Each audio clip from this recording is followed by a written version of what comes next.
اللہ مومنوں کے دلوں کو صحیح اور پکی بات سے دنیا کی زندگی میں بھی مضبوط رکھتا ہے اور آخرت میں بھی رکھے گا، اور اللہ بے انصافوں کو گمراہ کر دیتا ہے،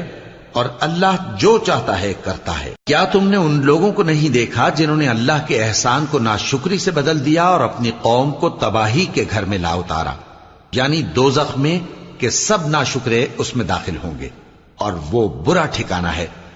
اور ان لوگوں نے اللہ کے شریک مقرر کیے کہ لوگوں کو اس کے رستے سے گمراہ کریں۔ کہہ دو کہ چند روز فائدے اٹھا لو، آخر کار تم کو دوزخ کی طرف لوٹ کر جانا ہے۔ اے پیغمبر،